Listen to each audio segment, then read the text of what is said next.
Going live. You were a phonograph, I was a kid. I sat with an ear close, just listening. Was there when the rain tapped away down your face? You were a miracle, I was just holding your space.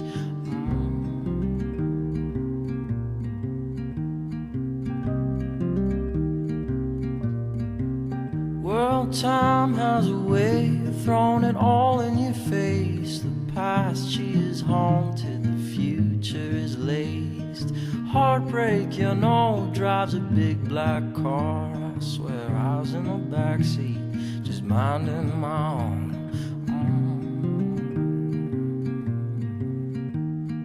Good morning, everyone. Happy Monday. I think this is working. Well, we're on Periscope and we're on the brand new YouTube. We are not on Facebook today for some reason, so sorry to the Facebook people. I don't know what happened. Welcome to the morning show. My name's John Boy, Jimmy. It's bite-sized bits of everything I like: American history, American geography, baseball, and books. And we got a lot of people migrated to the new YouTube account. We got Real D, Norm Shaver, Steve B, Josh. Don't forget the intro. Nailed it. Steve, Kyle. What's up, everyone? Thank you for joining. We're battling some tech demons in the Periscope. I saw some people coming. Bobby Skinner. What's up? Whippy Hap Code AK is excited. Yeah, nice little chill Monday morning here. Crazy morning. Uh-oh. Says the stream's dead. I don't know if it's still going. Says it's choppy and terrible. We're battling internet here. So I don't know if this is terrible for you guys, but we'll ride through it. If it's terrible, you can check out the audio on the podcast app. That stuff should be good. I think, I don't know. Came to the office this morning and the internet was just slow. We got to get a new router. 98 degrees, maybe that's hurting it. Anyway, there's a lot coming out. Will Haydenek just joined on Periscope. A lot coming out today. I'm going to run through it quickly. We got a Talking Yanks first series recap from the studios. Very excited. Speaking of, I'm coming to you live from the Roosevelt Studios here in the Bronx. It's RSVLTS. Promo code JUMBOY. Talking Giants. Bobby in the Periscope. New Talking Giants come out. They're about to get into the swing of things the same as baseball, starting at the same time. Talking Baseball, we record live at 10 o'clock, and it'll be up on all the podcast apps as soon as we're done. John Boy and Jake TV, a watching baggage today. 3 of the worst male contestants they could have offered the female contestant. I'm not sure why they did it. They're just being straight up mean. Talking Knicks, they got a new coach, so I'm sure they had a lot of fun reacting to that.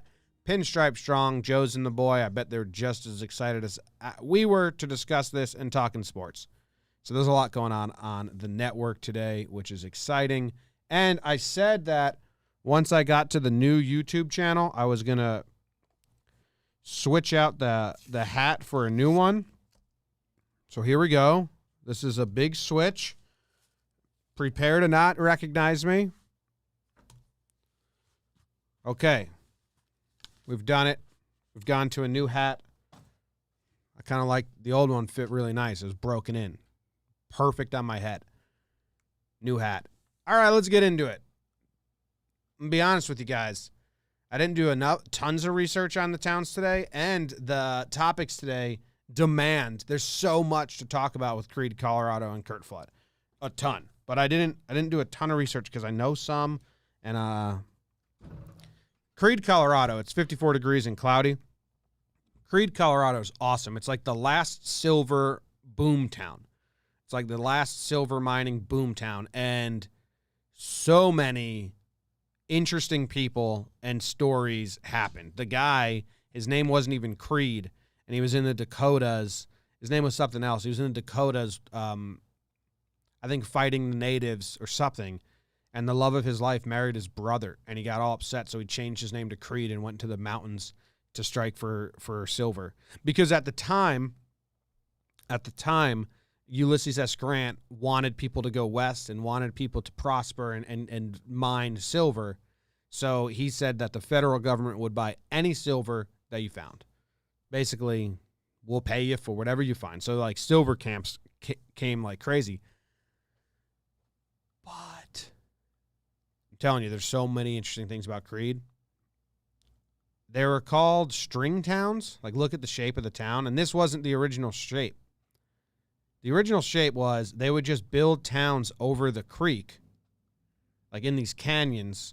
Like this is the valley, basically, where the town is, where I'm showing you. The actual towns, let me see if I can find some old pictures of Creede. They would build the town over the creek. So, like, you would just shit through your floor and it would go into the creek, stuff like that.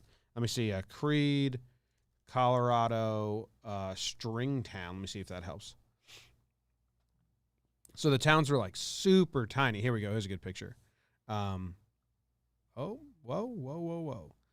So this is how skinny the towns were, because they were just through the canyons, and they would build the apartments and the housing over the water. Just Google string towns. I think you'll find some cool pictures of it. They were super, super skinny. And then eventually they were like, all right, let's find a valley and make this an actual town. So they had to. Creede, Colorado's got, telling you, there's too much cool history. So I decided to just talk to you guys about Soapy Smith.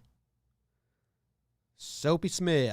Soapy Smith was a con man. If you ever watched Deadwood, there's an opening scene where someone screams like, I found $5 in my bar soap. And then everyone goes to the soap store to buy soap. That was Soapy Smith. He just ran cons like that. Let me see if I can find some Google image. He had a nice beard. But he hung out in Creede, Colorado. Back in the Wild West, he had a beard and a hat. This is like the famous picture of him. Open image in new tab. Soapy Smith. Just posting up at the bar. Looking great. Here we go. His one main con was pretty cool. If you're into con man. Do you know con man just means confidence man? Because the dude's so confident, he'll swindle you. So there's Soapy Smith chilling. Jeff Soapy Smith. His main scheme was as soon as new people would come to town, and like Creede was so big that 200 people came every day, basically, I think. As soon as people came to town, he would give them tickets to a free haircut. Like, get yourself cleaned up. Go to the barbershop. And then when they would get their ticket, they would go to the barbershop, which he owned, or he, was partners with the barber. And the barber would be spinning them around in the chair and touching them and checking out their wallet, which was in their breast pocket usually, and seeing how thick it was, how much money they carried on them. And if they carried a ton of money and it was thick, the barber would notch a little V into the back of his haircut. And that meant he was a mark for Soapy Smith and the boys to rob. So that's Soapy Smith. Wonder if there's other stuff. He's got a whole Wikipedia. No, that's the next category. Get off that page. He died in Skagway, Alaska, from gunshot wounds. How did he die? Smith's most well-known short con was a ploy the Denver newspapers dubbed the prize soap racket. Smith would set up a display case piled with bars of soap on a busy street corner. As he sold the bars of soap and spoke to a growing crowd of onlookers, he would wrap money ranging from $1 to $100 around a select bars of soap. He then wrapped plain paper around all the bars so that the money was hidden. He then made the appearance of mixing the money-wrapped prize soap in with the regular soap and sold the soap to the crowd for $1 per bar. Then a shill in the crowd would buy a bar, tear it open, and loudly proclaim that he had won some money. I mean, this is a scene like Deadwood, Soapy Smith. Deadwood straight up did this scene.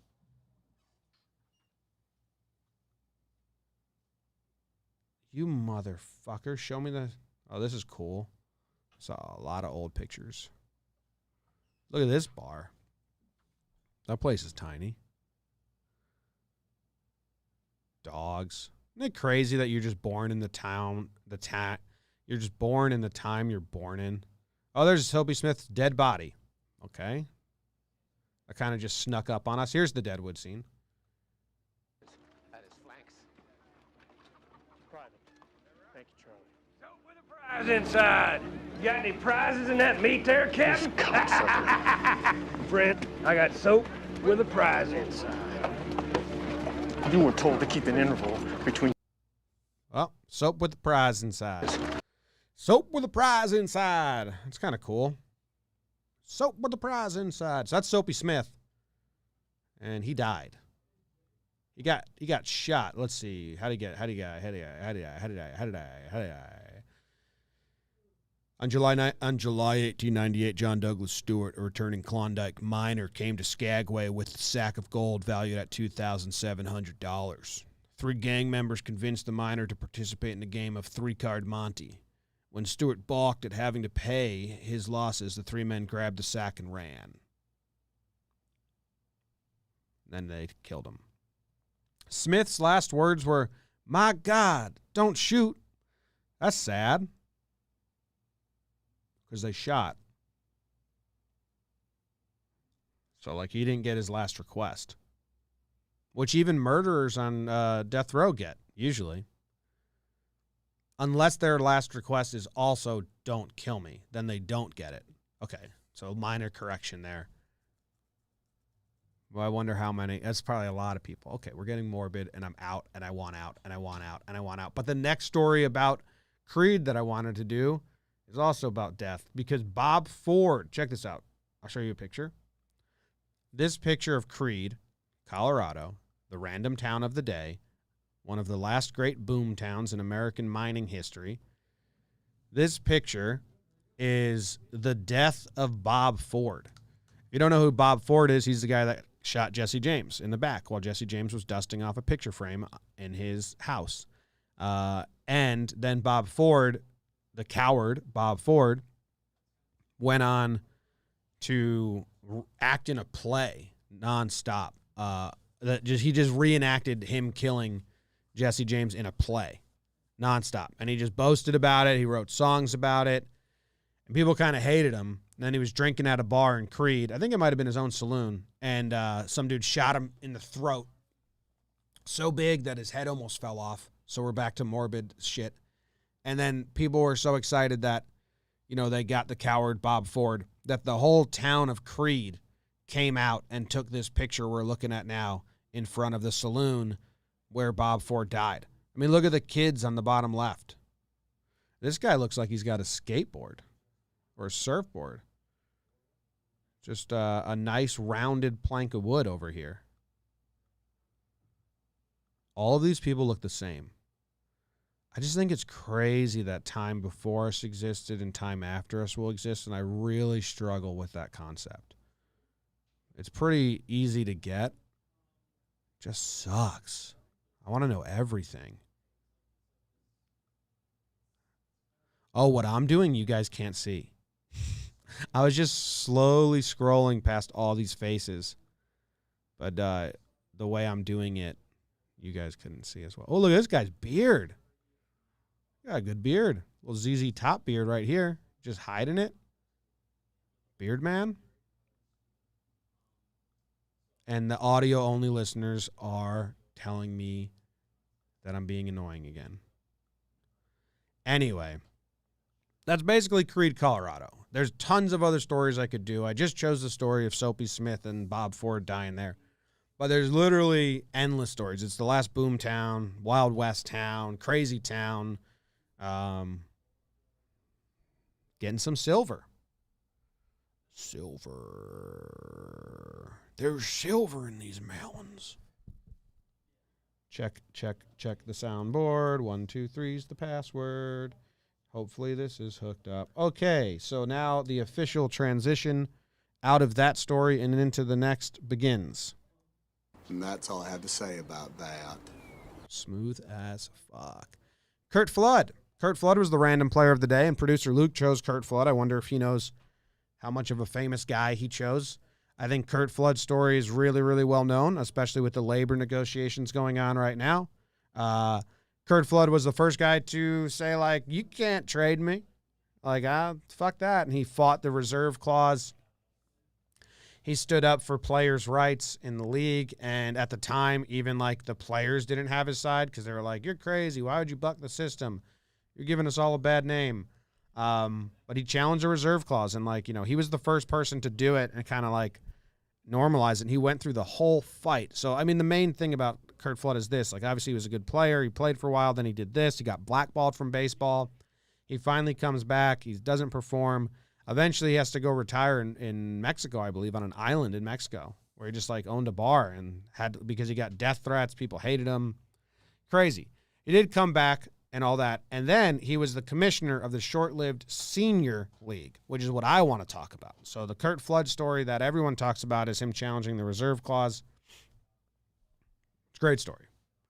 I thought maybe I'll just talk about his actual playing days, because I feel like that doesn't get talked about as much as his challenging the reserve clause.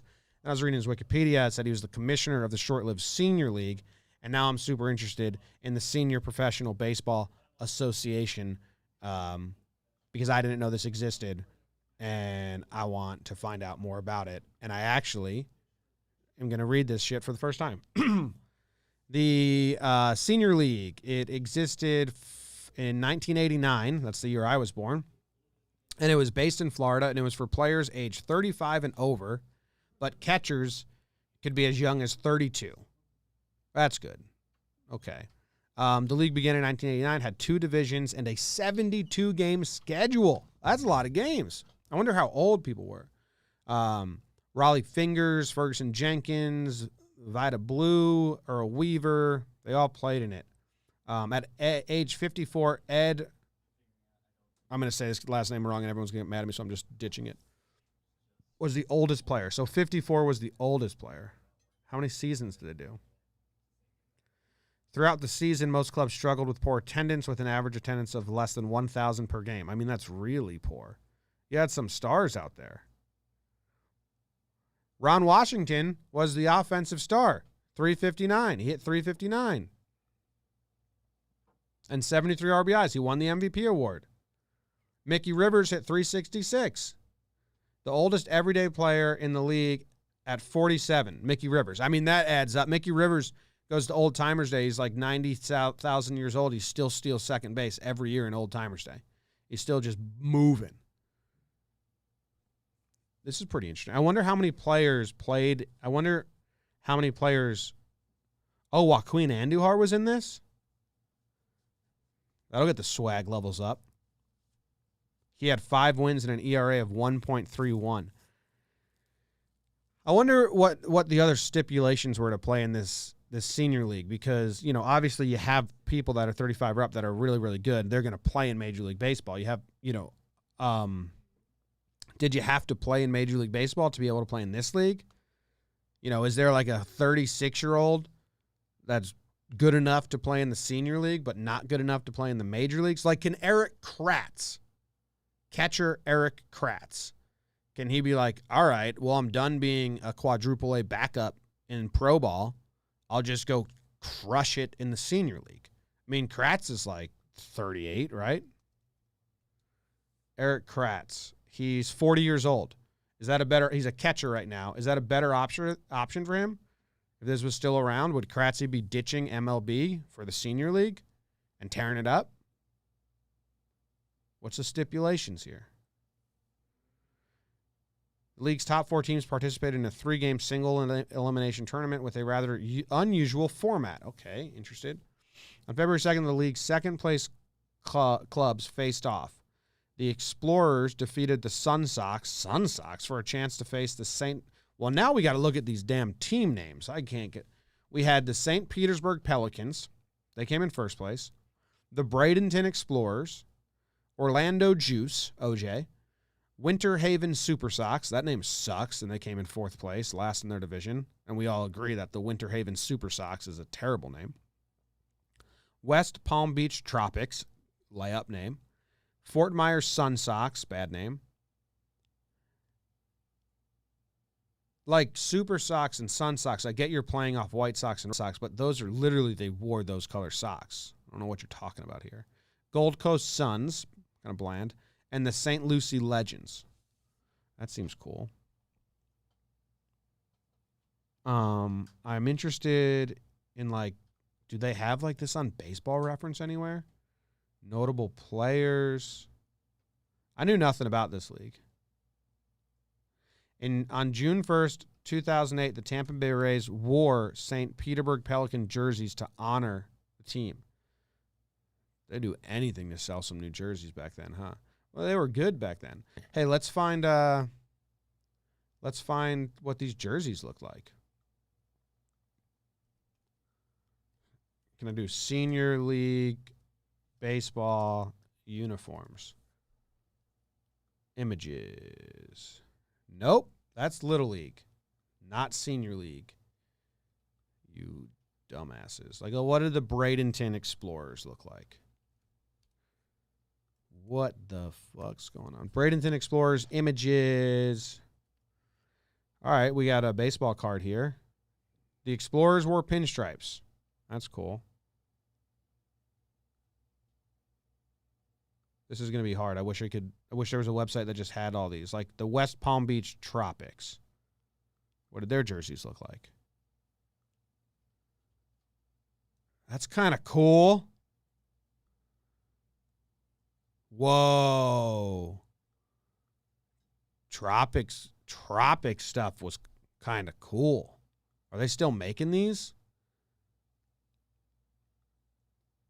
Look at this hat.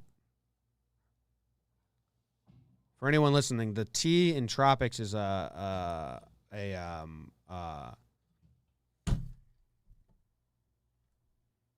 blank and palm tree. God damn, that was dumb.